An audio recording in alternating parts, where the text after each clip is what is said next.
Alam mo ba na si Daniel Padilla ay may bago ng girlfriend? Hindi nga may kikaila sa picture kung gaano ka-in love ang dalawa sa isa't isa. Makikita naman kasi sa kanilang dalawa na masaya silang magkasama. Ang babae ngang sinasabi na bago ni Daniel Padilla ay si Amanda Zamora.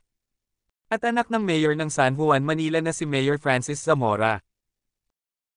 Ano kaya ang magiging reaksyon ng mga Katniel fans patungkol sa nababalitang bago ni Daniel?